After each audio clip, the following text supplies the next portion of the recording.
patriarchy makes sense to me, that all these centuries of rape and, trauma directed at the vagina, actually, rape, it turns out, actually has a physical effect on women's tissues and on their brains, and it lasts. It changes their baseline autonomous nervous system levels. It traumatizes them sort of permanently on a cellular level, or for many, many years. So I do think that women's higher sexual capacity has always been extremely threatening to men who want to not be left, and that as a consequence, traumatizing or controlling women sexually,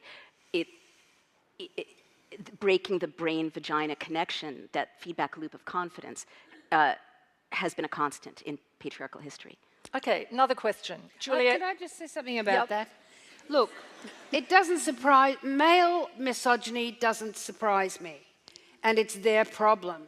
Our real problem is female misogyny. It's our failure to support each other. This is ours to deal with. And we have to deal with it, first of all, in here. Why do I doubt other women's capacity, doubt their loyalty, doubt their stature, doubt their authority? Why is this hardwired into me? And why, therefore, as a consequence, do I also doubt myself? Why do I do things that are absurdly self-destructive? Why don't I take proper care of myself? Why do I do the stupid things, the stupid self-destructive things I do? Before we can make any steps to actually get men to behave better, we have to decide to behave better to each other. And my feeling is that perhaps the great thing to be doing is to be paying men less attention.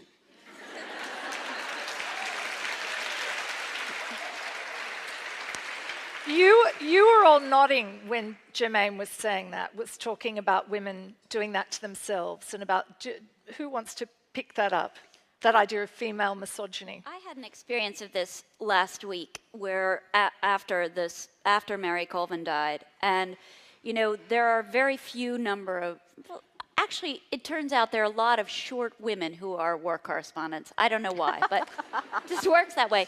But there are not as many women as men. And I got into a conversation, a public conversation. I was asked to have this public conversation with a young woman who's just starting out doing what I do. And I've been doing it for about 10 years. And I was very rough on her.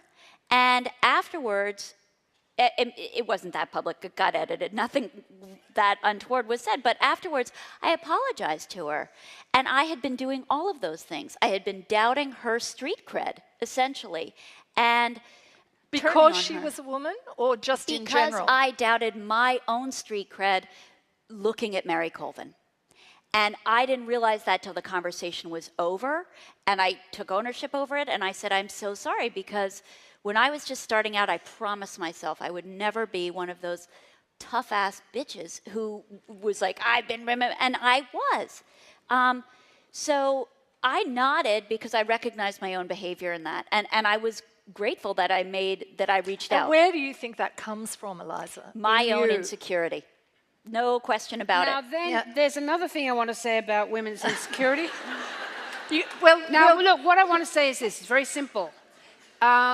Mothers adore their sons. No matter how klutzy they are, no matter how obviously ham-fisted they are, they adore them.